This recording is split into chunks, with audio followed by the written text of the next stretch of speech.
The mics are hot, and so's the gossip. Let's get into it in 3.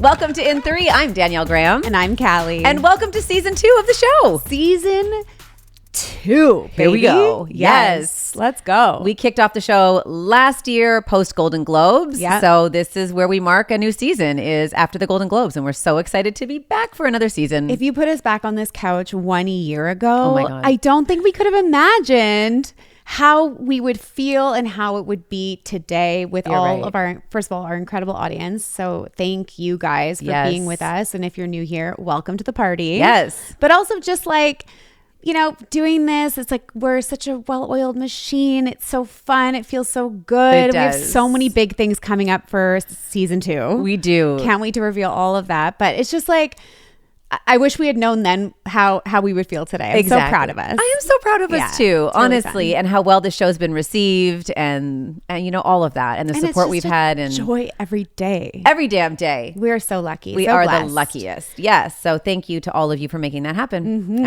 And buckle up. Buckle Season 2 begins. up. Yeah, here we Yes.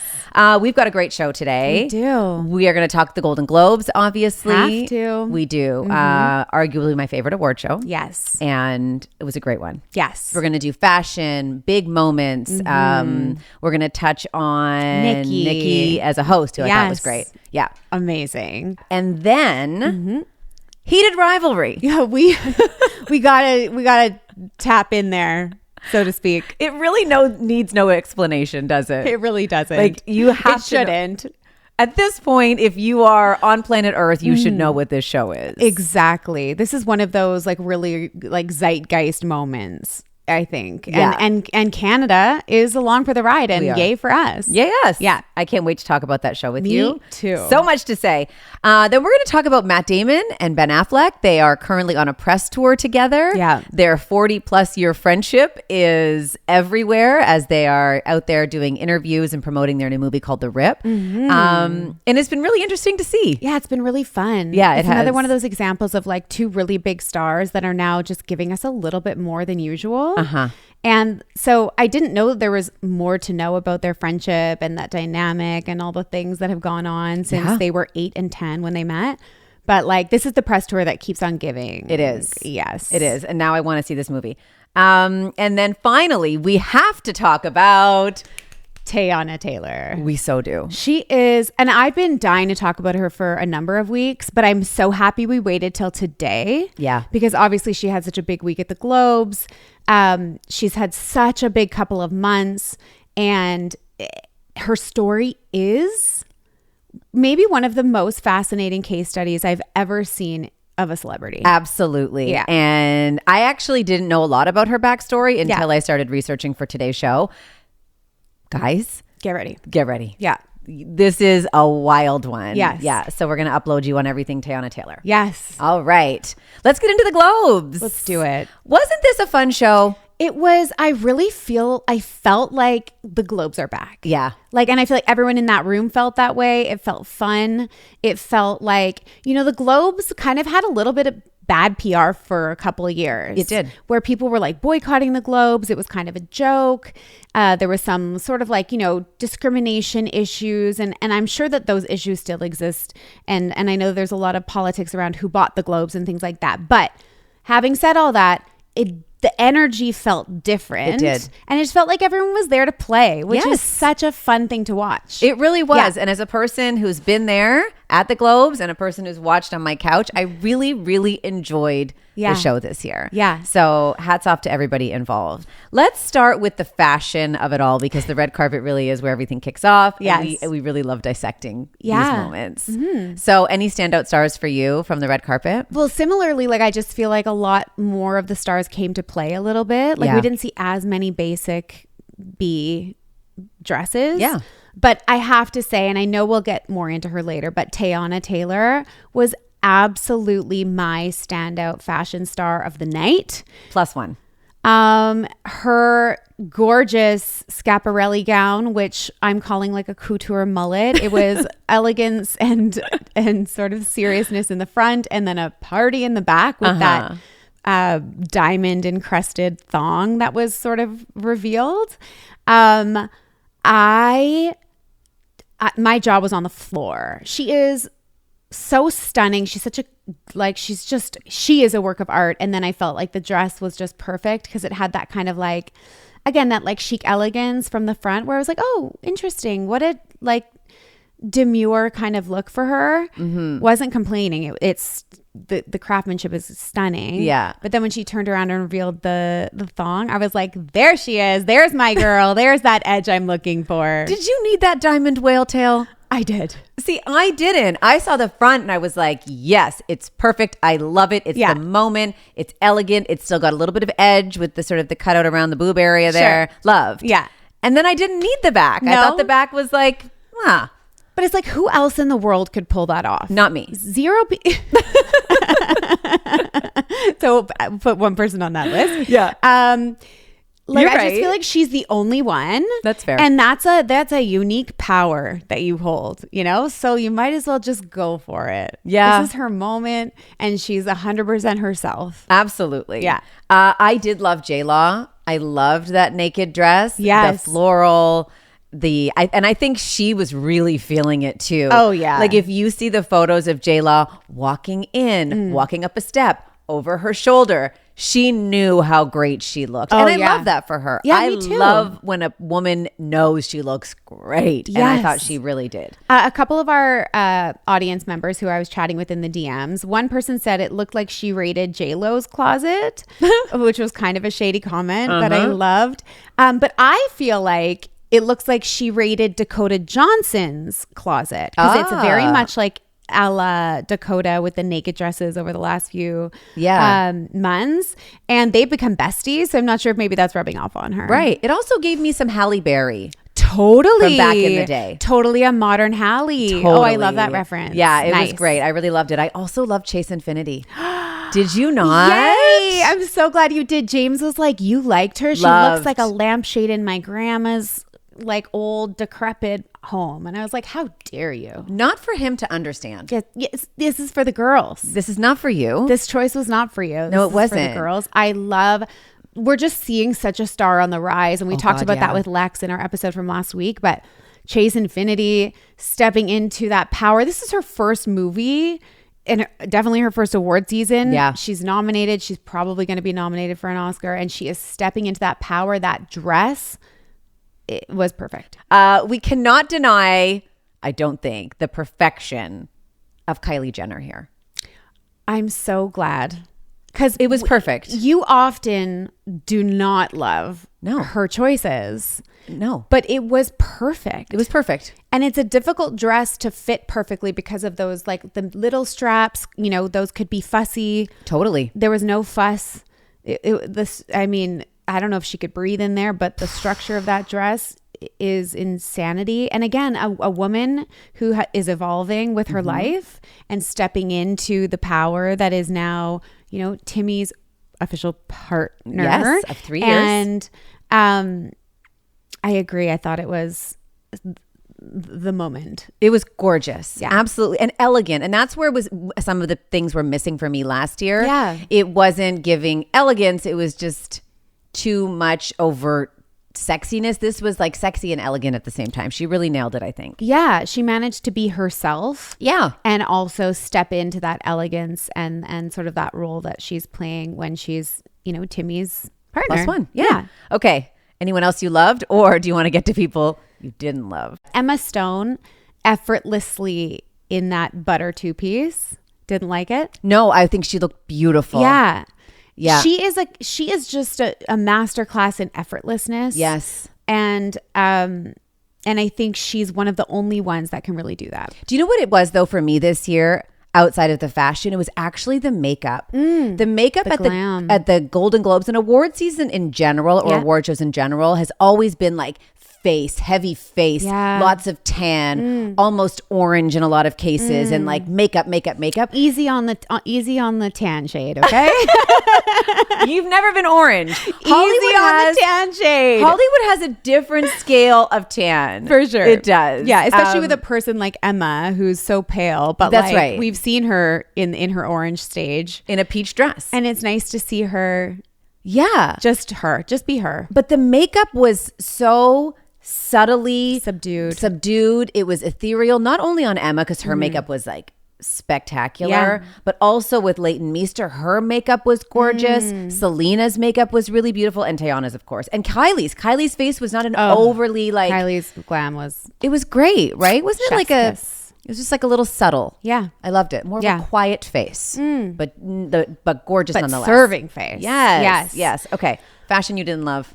Oh my God. Oh no, we're in for it. J-Lo, what are you doing? No, girl, no. I know. It's the opposite of what we needed from you tonight. It's the opposite of the way that you should have showed up, just energetically.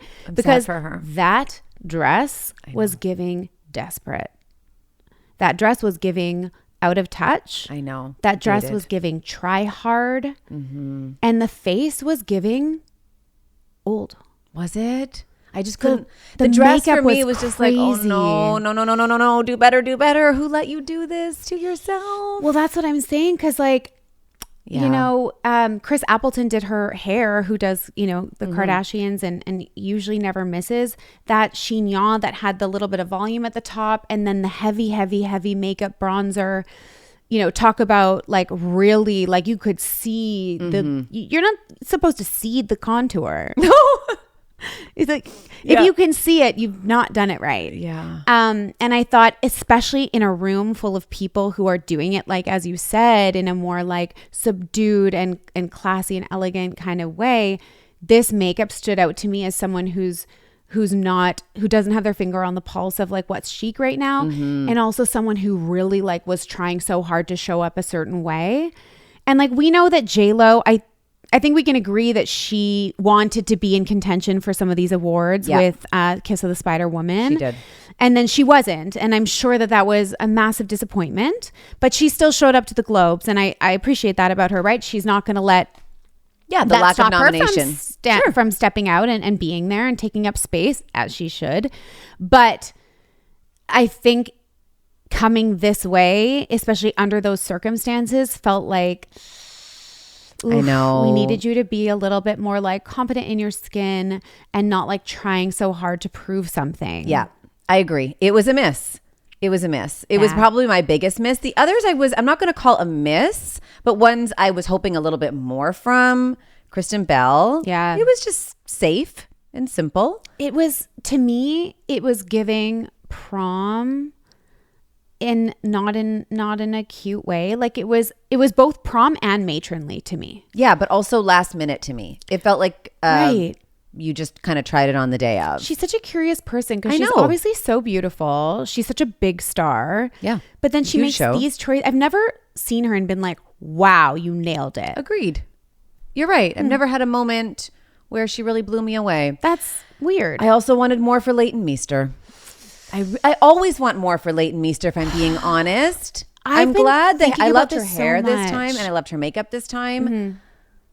But I wanted more from the gown again. I just want more. And so last year at the Globes, Yeah. when we were, debuting season 1, episode 1, that's when we kind of we were really like, oh my God, Leighton and Adam, they are stars. Yeah. And we also called out the fact that they don't seem to be really stepping into the light of the stardom. Like they're not really, which is kind of like both really sweet and endearing, but also like a curious thing that, they are some of the biggest people on the carpets now, but they don't seem to be holding themselves in that way or dressing in that way.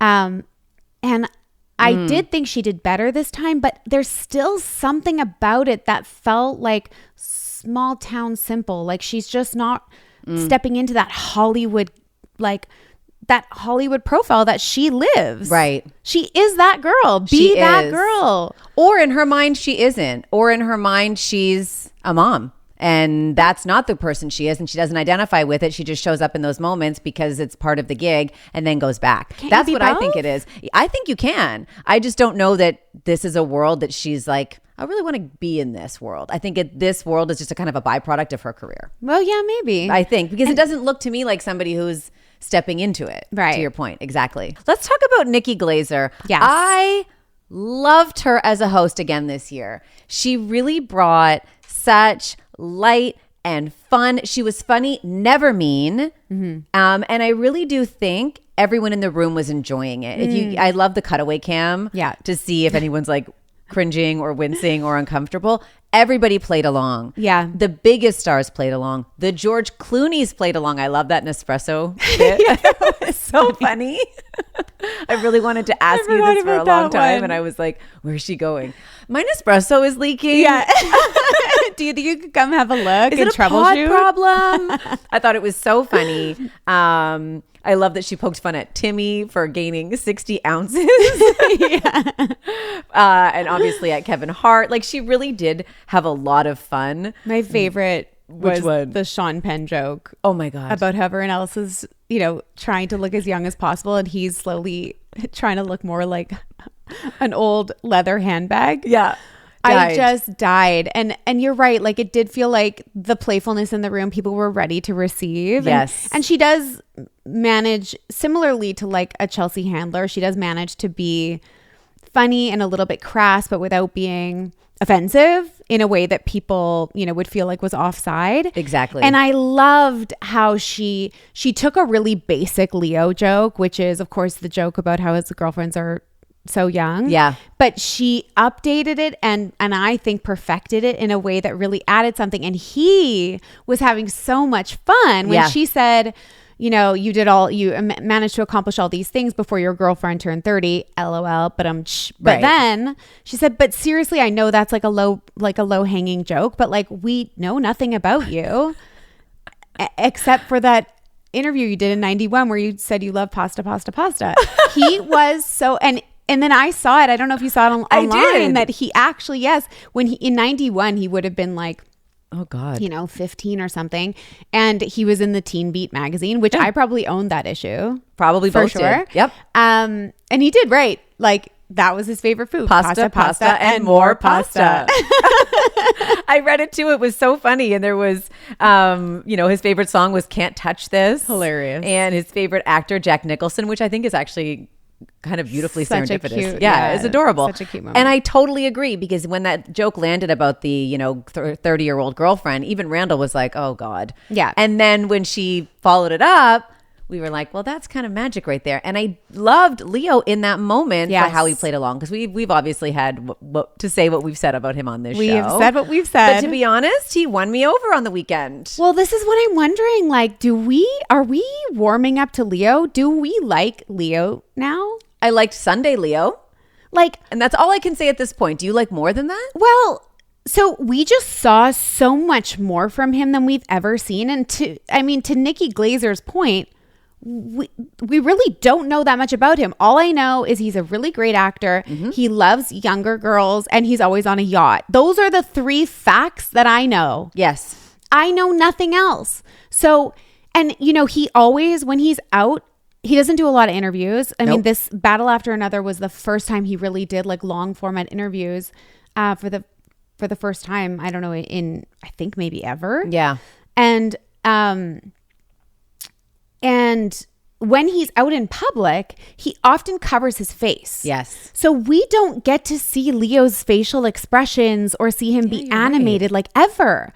So when he's having that playful moment where they caught him at the commercial break mouthing something to Teyana, we know it's Teyana now, and he was like about the K-pop and like his face so animated and his finger pointing on his I'm like, well, how would we know that? Because you're always wearing a mask, right? Or hiding your face under a baseball cap, or both.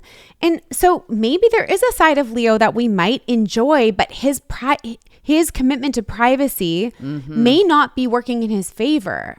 Give us a little something, and you could turn the public's opinion. Maybe. Because it did work for me on Sunday. Because, you a little know, bit more. He seemed playful and less. He always felt like somebody who took himself too seriously. Way too seriously. But, Kate Winslet, who's worked with him multiple times, describes him as the funniest person she knows. And I always thought that was so weird. I'm like, Leo? Who? Funny? Yeah. That's not the Leo I know. Uh-huh. And so maybe, I don't know, as he's warming up or having this moment in his career, he's loosening up a bit. Even his hug with Timmy after Timmy won the award that they were, in the same category for. I just felt he gave us a little bit more of who he really is at his core. And I liked what I saw. And it sounds like you did too. I did. He's still problematic in all the ways, but no, there was a moment with Leo. There was. The world is having a moment with him. They are. Yeah. Tons of coverage this week about it. Totally. Which is great. We're not alone in those feelings. I want to go back to Nikki for one hot second because we know Nikki Glaser now as a mainly household name because of these last 2 years of the Golden Globes. Yeah. But for many, many, many years, Nikki Glaser was just known in the comedic world, in the comedy world. And she was a celebrated comedian within that, but really didn't have any mainstream fame or big spotlight. She really worked hard and grinded all those years in comedy clubs and kind of refining her craft and her art. And then came the roast of Tom Brady. And that's what really kind of catapulted her into more mainstream comedy. And then because of that, she's been able to, get these great opportunities like hosting the Golden Globes. Yeah. And because she spent all those years working so hard on the craft, not at becoming famous or any of those things, just really becoming an amazing comedian, she was able to meet the moment when it came to her. And I love that for her much. Yes. Right? Yeah. It was like, now's your time. You put in the work, you prepared, you've done it, you're ready, here you go. And she is soaring and I love it. Totally. I love that. Yeah. And also, she is such a hard worker. She is. The rumor is that she rehearsed that monologue 93 times before she delivered it to the live audience. No doubt. And it showed in all the ways. And I agree. She is so deserving of everything that's coming to her. And I would argue one of the best hosts of any award show I've ever seen ever. Let her host everything. And I love Ricky Gervais. I didn't miss Ricky. No. You don't love him? I mean, he's fine. I just really loved Nikki. Her. I laughed out loud. And I'm not a laugh out louder all the time at stuff like that. She had me literally LOLing through her whole monologue. James was upstairs and he was like, "What's going on?" I was like, "Nikki's so funny. She was so great." Yeah. Let's talk about some of the big moments of the show. Mm-hmm. I mean, I think we cannot not talk about Timothée Chalamet's big win. Yeah. And that really beautiful acceptance speech. Yeah. I texted you once he was finishing up and I was like, God, he is such an elegant young man. So eloquent, so elegant. I loved how he brought back, the previous losses and how that felt. I loved how he thanked his family and his partner of 3 years. Mm-hmm. Again, we're getting those shout outs. Yeah. And it was just a really nice thing to witness. A person who's worked so hard, so humble, and still continues to strive to want to be better and to achieve his goals. I think it's just I don't know. I loved it. Yeah. I loved that moment. And I think the reason why it also stood out, that speech specifically, is because it's a very different Timmy than the one we've seen in promotion for Marty Supreme. Yeah, you're totally right. Because the kind of role, so to speak, that he was playing in the promotional tour was great, because also the movie's about being the greatest of all time and stepping into that power and being the biggest and the best and the boldest. Mm-hmm. And so a lot of what we saw during the promo was not humble, not elegant, not grateful, more I'm the man, look at me in this orange, look at my blimp, whatever. Look at my blimp. I love it.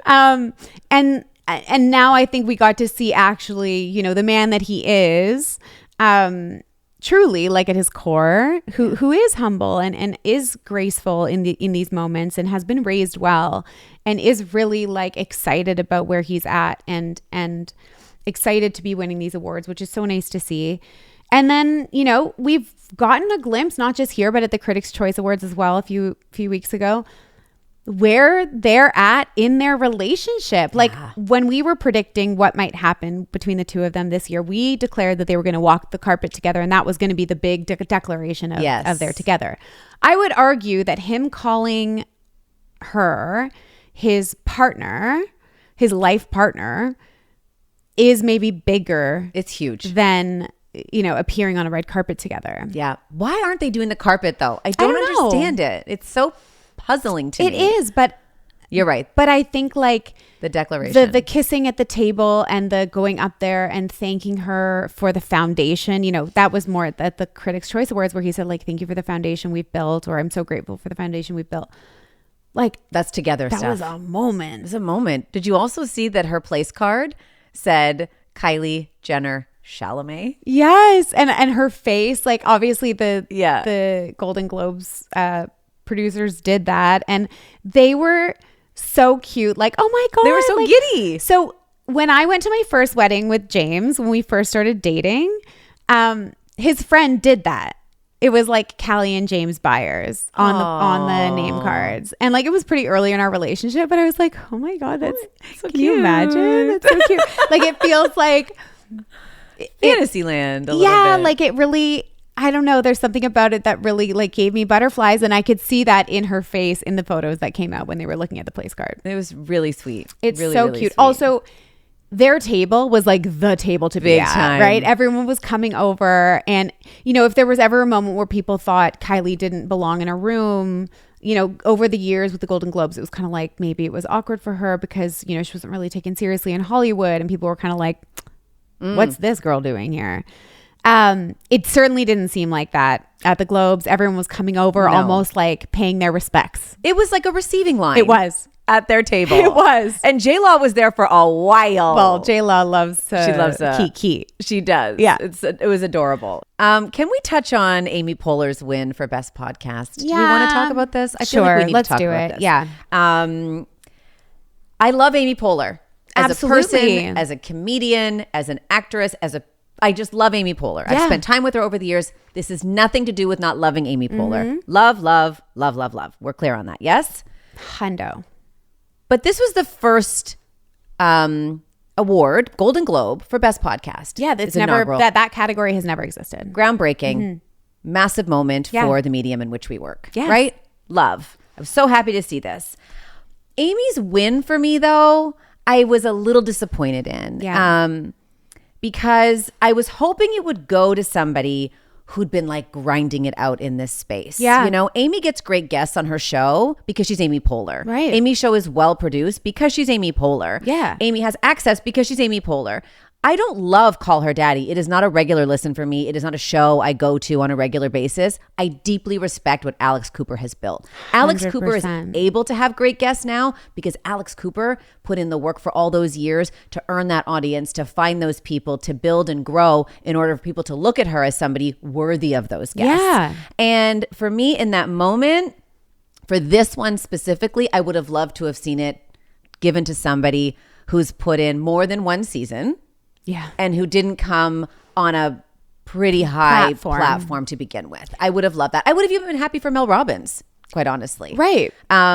It just felt like Amy got a shortcut to the top a little bit. I agree. I thought it was a default win that felt like, again, it's not about her accolades outside of the podcast world or about how much I enjoy listening to those episodes. I do. I listen to them often. Yeah. Her Good Hang podcast episodes, and I like it. But I agree that this felt like a lazy default award to give. And we know that the Globes also, they like to have like big stars on the stage. So I think it was a throwaway. I agree. I think Alex Cooper absolutely, love her or hate her, love the way that she delivers things or not. This woman has really come from the bottom. Yes. She was a no-name, like basically teenager when she started at Barstool Sports talking about sex. She has finessed and fine-tuned and earned her respect and earned her money and earned her place in the podcast universe as a leader. And I absolutely think that you're right, that would have been far more appropriate and far more deserved. I agree. Absolutely. And even the Smartless guys, yeah, they are famous. They did, as you said, like with Amy, they did kind of walk into an existing platform because of their names, but they had a big hand, I think, in bringing podcast mainstream. Absolutely, they did. And I think that they can take some credit for really growing the podcast space and growing the reputation of podcasts at a time when people really needed, good entertainment. And so I think even for them, I know there were jokes about, men being lazy and stuff like that, but they had a really big hand in creating more space for podcasts. They were a gateway for a lot of people into podcasting. 100%. Into listening to podcasts as well. So I agree. I love Amy. Didn't love that win. Hand it out to her. Yeah. That's my take. Agreed. Is that all we got on the Globes? Well, I just wanted to mention. Tell me. I started watching The Pit. Okay. And I get it. You get it. I get it. And People I just love the show. I loved this moment for Noah Wyle. What an incredible story. His first Globes when he was with ER was exactly 30 years ago. And then to come up with this concept for this show, execute, star in it, and now stepping back into the spotlight where he is absolutely deserving to be, and winning that award. He is so classy and sweet and earnest, and I really love him. Yeah. And so I loved that moment. I love that moment too. And he's tall. I don't know. James is like, okay, easy. Like we're watching this. We're kind of binging The Pit at night together, and I'm like, oh, I just love him. Speaking of great TV. Great segue. Heated Rivalry has taken over the globe. Quite literally. Like the whole world. I cannot recall a time when a show has had such a massive cultural impact. I can't. I've tried to think about it. I know there are shows that have been wildly successful and popular. This is not that. This is like most buzz, mega exposure, every single headline. Yes. This show only came out just over 6 weeks ago. It's crazy. Okay? Just over 6 weeks ago to now is an insane trajectory of fame and notoriety and recognition and applause. So... An impact. Exactly. Because that word. Let's not forget at the base of this is like a groundbreaking piece of material. Big time. Right? Like to have a show about a gay relationship with hockey players, like all the elements just make it so wildly groundbreaking. Absolutely. So if you're new to Earth, it's a really popular show, exactly as Kelly said, a love story between two professional athletes, hockey players, adapted from a book called Heated Rivalry, produced here in Canada. We love that. And there was already a deep fan base for the book. Yeah. So there was people really attached to the book and the stories and the characters. And then when the show came out, the fan base was there. And the show was really only available in Canada and the US. And when it came out, these fans from around the world were like dying to get it. People were trying to get secret downloads and trying to find it in some way when it couldn't reach the masses. Now it's out there, it can reach the masses, and it has reached such an incredible fever pitch of hype. It's like nothing we've ever seen before. But even further to that, it was only supposed to be in Canada, period. Yes. Until like 6 days before it came out. And then HBO Max was like, what's this thing we're hearing about? Yeah. Like maybe we want to acquire that too. We'll take a look. So it was really only going to go out to a few million people who are subscribers to Crave in Canada until randomly HBO was like, I'm hearing buzzing about this and thing. Good on them because they had their finger on the pulse.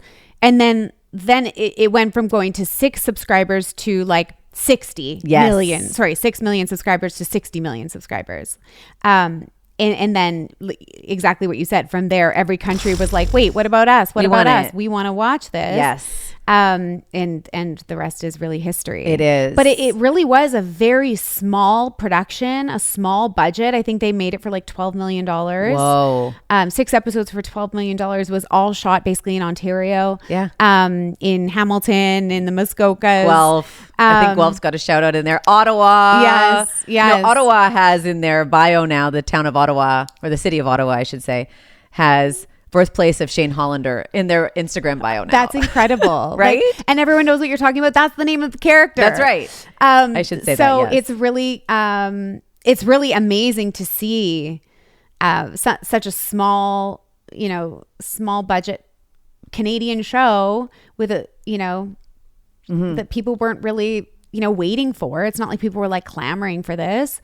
as you said, there was this, an audience for the books, but yeah, I didn't hear of it. And we have our finger on the pulse. If anybody does, yes. It's us. We weren't like, oh, can't wait for Heated Rivalry to come out. It just came out and hit us in the face. It sure did. Yeah. With a lot of butts. Great. Wow. Drop the glute routine. Literally. Please. So the show stars Hudson Williams as Shane Hollander. He's Canadian. And Connor Storrie as Ilya Rozanov. Casting could not have been more perfect. No notes. They nailed it. These two are incredible in these roles. Yeah, they not? are incredible. I mean, they had to both learn how to skate. Neither of them knew how to play hockey, so they both had to learn how to skate.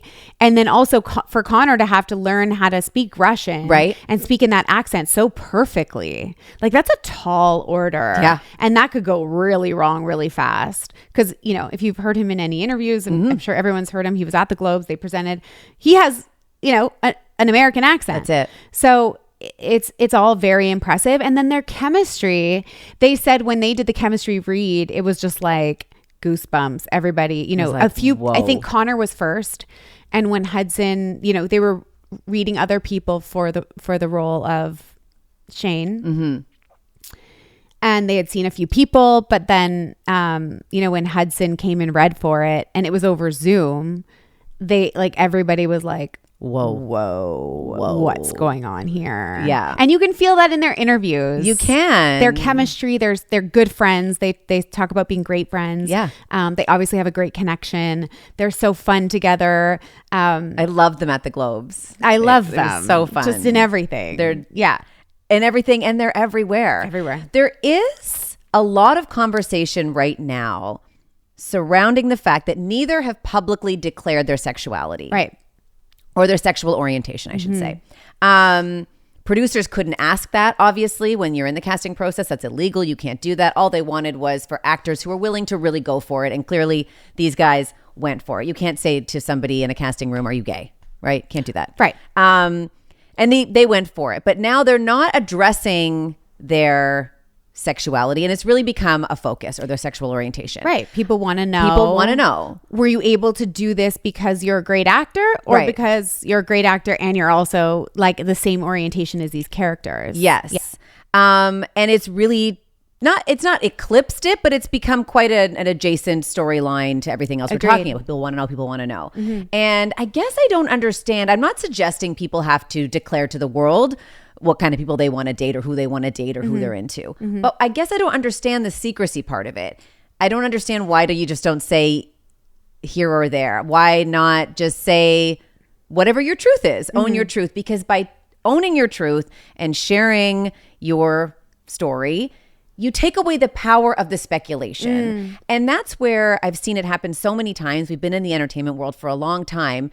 If there's something speculating or percolating or people are questioning, it will be around forever. It will never go away. Right. Until you say it, you own it, you clear the air, and then you take back the power. Right. And it really does do that. It kind of stops it in its tracks. It stops all those weird narratives. Shane right now, there's rumors going around that he has a secret, Hudson, not Shane. Hudson, that he has a secret girlfriend. Yeah.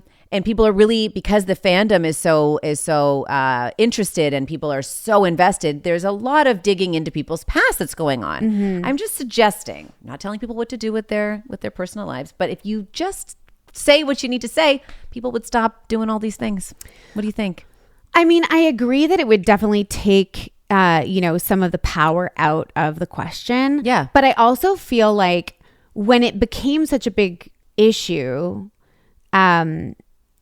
it's almost like backing them into a corner and being like, no, fuck you. I'm not talking about that just because you're pressing me. Why do you want to know so bad? What difference does it make to the show if I am or I'm not? Right. My thing is like, no difference. There's no difference. So like, why does it matter? And I think there could be a concern about being typecast. So if you are gay in real life, that maybe now you can only play gay characters. And I could see them being like, I don't want to necessarily put myself in that box. Like, yes, I've done this role, but like, it doesn't define what I want to do next. And I do think, unfortunately, that could happen if they really leaned into one way or the other. That's a fair point. And I think, I do think people are having a hard time wrapping their head around someone maybe not being gay and being able to play it so well. And I think that that's a shame. Agreed. That's a shame that people are like, they don't believe that could be possible. It doesn't matter what I think, my speculation of it. I just think that the reason why it's kicked up so much is because a lot of people can't imagine straight men specifically wanting to be in such a provocative, gay story. Yep. And it is provocative, right? It's very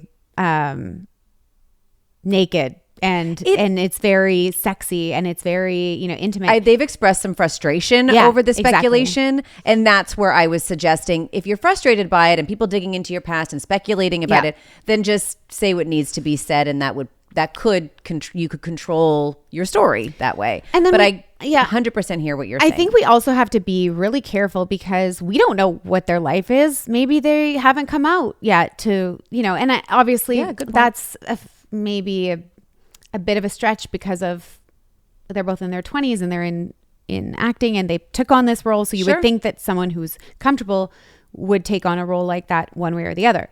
However, there was a gay drama love story that came before this, and it was called Heartstopper. It was on Netflix.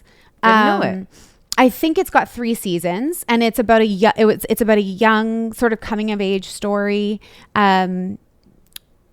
about figuring out your sexuality.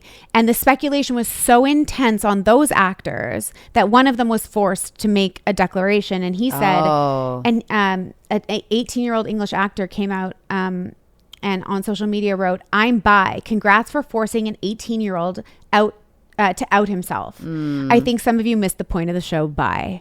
So I think, I understand the speculation, and like, I've found myself curious about that as well. Like, I'm a human. I'm curious. Like, it's curious. Right. But I also think we just need to be careful, like how we handle these things, because we don't know what someone's dealing with.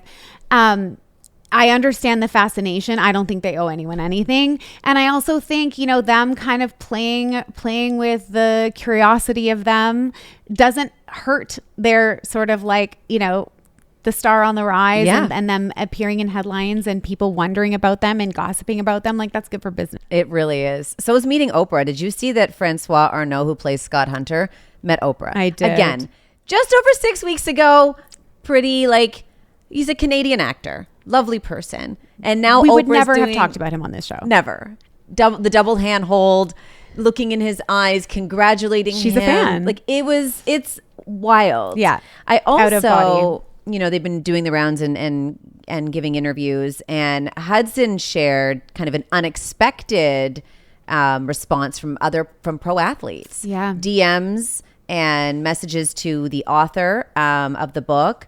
Professional athletes saying, "I'm a professional athlete and I'm still in the closet." And that was they weren't expecting that. And it was something that's been really surprising. And he said from all the sports, from the NBA to the NFL to the NHL, this is the response they've been getting. And again, this goes back to impact and being seen, and what an opportunity to like blow that whole world open by having a show like this. What a gift to anyone in that circumstance, or the gay community as a whole. Like, what a gift for young kids to see, maybe a version of who they are, the duality of being, a jock and into sports and also loving men. And I think I'm so happy for young boys to have this show now and to have it be so well received, especially even from sports fans. Like, the Empty Netters podcast, that is a serious podcast about hockey, have been covering Heated Rivalry.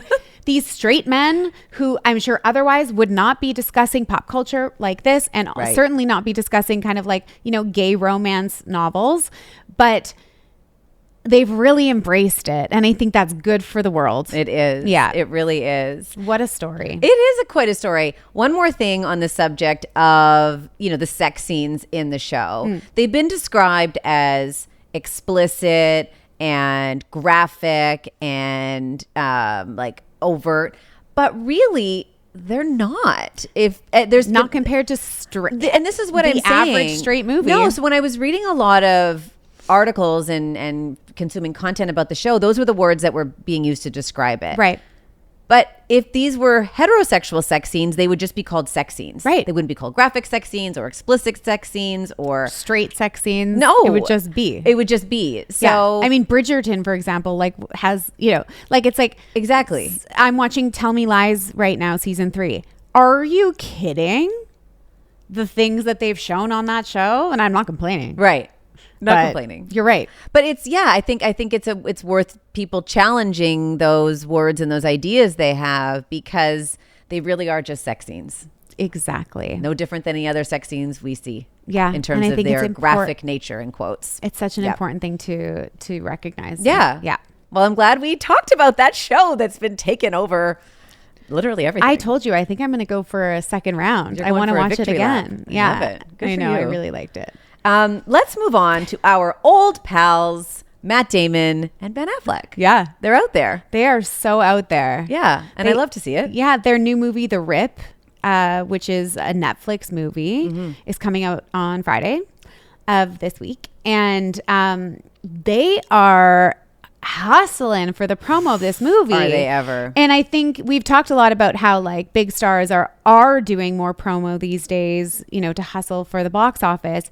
In this case, it's not going to the box office. No. It's going straight to Netflix. Yes. But there is a reason potentially why they are hustling as hard as they are. Yeah. And that's because the deal behind The Rip with Netflix is a totally different deal than has ever been done on Netflix before. Yeah, groundbreaking. Yeah.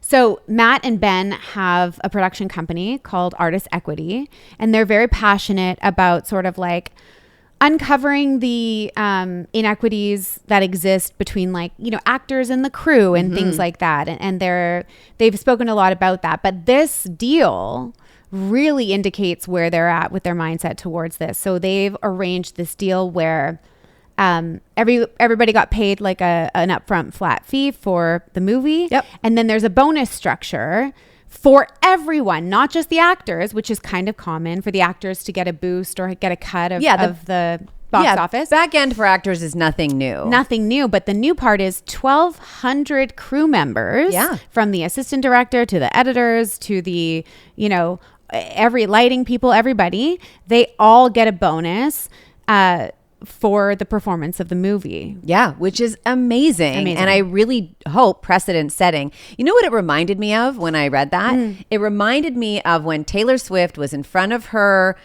crew and her dancers, and she was handing out the bonuses, and she said, "When we win, we all win. Your work matters. I see you." It's that. You're right. It's that all over again. It's your work matters. I see you. Not just me, not just the person they see on the screen or on the stage. All of you, all of us, the truck everyone. drivers, the everybody. We all win. And I just love that. And I would love to see more of that. I really would. I do find their friendship such an interesting case study on the effects of fame. Right.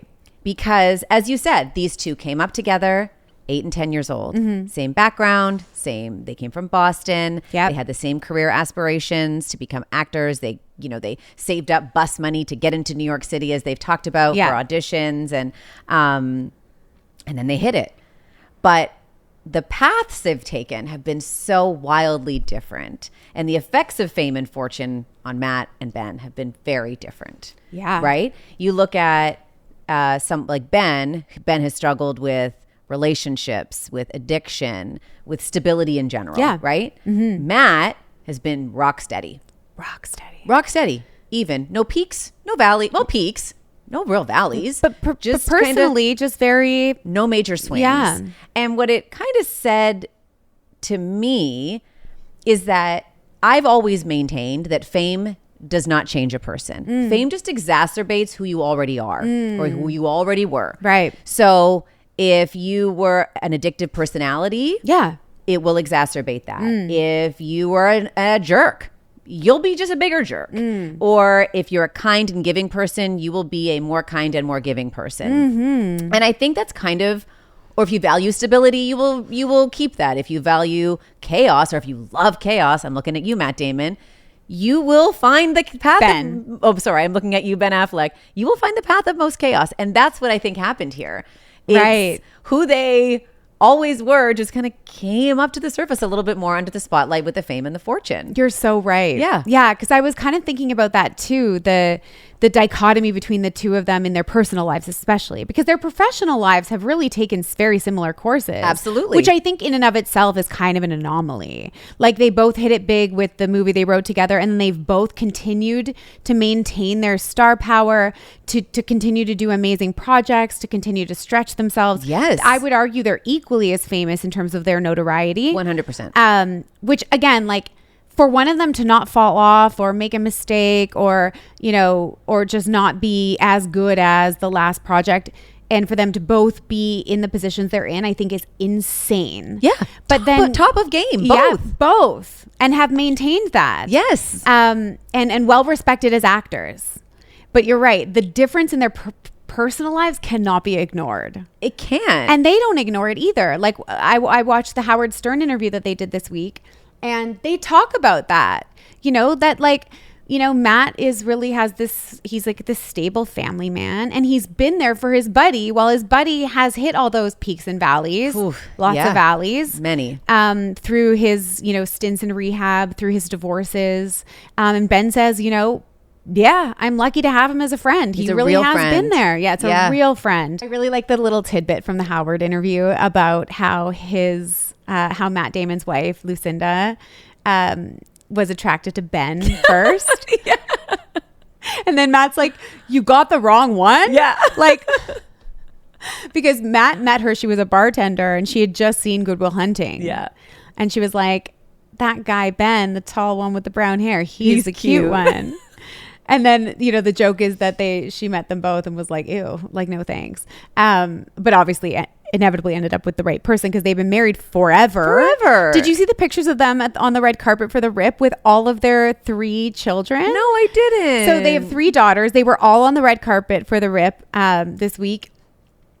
They were like full grown adults. Like, I always think it's so crazy to see these people we've grown up with. Like, I feel like we've grown up with Matt and Ben in a way, and to see them now with these like adult children, all these girls in like cute outfits and high heels standing with their mom. Also, their mom couldn't tell who was the kid and who was the mom. She looks amazing. Oh my God. Apparently both Matt and he calls her Lucy, went on a crazy cleanse diet for his new role in the Odyssey. Right, where he's so shredded. So ripped. And she did it in solidarity with him. Oh. So now she just reaps the benefits of having this like inside out glow up, and everybody looks amazing, and they're such a cute family. They are the cutest. I have spent time with both Matt Damon and Ben Affleck over the years, and I've always loved Matt Damon. He's just like the nicest, kindest, most earnest, real, down to earth, mega movie star. Does he give normal though? The most normal. Yeah. He's so normal. Right. Yeah. Ben's great too, but like, Matt's just a real gem. I mean, Ben's Ben. Ben is Ben. He's hot as hell. He's hot. Just don't turn around with your shirt off. Like, we have to just absolutely like eliminate that from our brain. I can't. It's all I see when I see him. Oof. I saw him in the Howard Stern thing. I had forgotten, but thank you for reminding me. I will always be here to remind you of the back tattoo of Ben Affleck. That's my role. Yes, and I have to live with that. You do. No, I'm loving this. I'm loving this press tour. Yeah. And I'm just loving seeing them together. You also just get a different sense of someone when they're with their bestie. 100%. And these two, they are rock solid all these years later. And I love to see that. It also says so much about you when you have your childhood friend standing beside you still. Like, absolutely. I think that in itself is like an indicator of someone's character. Absolutely. Right? Could not agree more. Yeah. Everybody watch The Rips, so everybody gets paid on this show. Yes. Watch it when it comes out. Exactly. Well, I mean, I'm sure it will do amazing, but now knowing that, I'm in. Full support. And as we segue into Teyana, she is in this movie. She is. Yes. So let's get to Teyana Taylor. We have to talk about her. We have to. This was a no-brainer topic for today. I am obsessed. And I know I've said that before. And I'm obsessed with those people too. But I am truly fascinated by Teyana Taylor. You're all in. Okay, and I have been for a while. Hit us with a big upload and the reason for your obsession. Because some people are just noticing her now. She's new to a lot of people. Well, yes. I mean, I think a lot of people are like, who is this girl that came out of nowhere? Not nowhere. You know, I think people are like, wow, what an overnight success. No. Well, I'll tell you the first time I knew her name. Sure. Was in 2016 when she starred in Kanye's Fade video. That's right. Okay. So that's the first time. And I think she performed at the VMAs for his song. In the video, it's just her. He doesn't appear. She is by herself, dancing. I think it's inspired by Flashdance, but it's like a hip hop version. She is ripped. Like her, I can't explain her body in this video. Just go watch it. It's like she is just a work of art. She is sculpted and strong and stunning, and she's a professional dancer, which is where she comes from. Right. So the whole video is just her dancing. Apparently, he just said, "Just go, do it." Like there's no specific choreography. Like I trust you, and she just went for it. And so it's literally 3 minutes of her just running around this sort of gym and gyrating on the floor and giving incredible talent in dance for sure. And I remember seeing that and being like, who is this? Wow. What is going on? And who is this? Because she's so much star power. It's like, talk about someone being born to do this, right? I literally have that on my notes. Yes. Like destined for stardom. For this. 100%. And if it wasn't going to happen this path or this path or this, but she would eventually find her way there. So 2016, she stars in Kanye's video. And then there was some chatter about like, who is Teyana? Where did she come from? But it didn't quite hit, I think, the way that we thought it would in 2016. Right. So now we're kind of coming back to it. But the backstory is that when she was 15, she was like a hip hop dancer in Harlem. She was discovered by Beyonce. Beyonce wanted to learn how to do a specific dance that was kind of like going on in Harlem. It was sort of like a culture dance that, you know, and it was 2006. So it wasn't like we had TikTok to be like, oh, how do I do this? She called Teyana at 15 and said, can you come and teach me this chicken noodle soup dance? So Teyana at 15, can you imagine? Yeah. Crazy. I mean, Beyonce wasn't Beyonce, but she was still Destiny's Child and whatever. She goes on set, she teaches the dance, and she knocked Beyonce off her socks to the degree that she was like, you know what? Why don't you just choreograph my entire Ring the Alarm video? Do that. At 15. Trying to think of myself at 15 and like, oh my God. That just wouldn't, I mean. That's B in 5.5 years. Like, no. Right? It's just like the way that she was able to step into that power and step into that talent and into that moment. Yeah. And then from there, she went on to sign with Pharrell's record label. She did actually release 4 albums of her own, which I feel like people don't really know about because I don't think any of her songs really hit big. And then in 2020, she was like, F this. I put out 4 albums. It's been really thankless. I'm leaving music behind and I want to focus on acting. And here we are. A Golden Globe winner.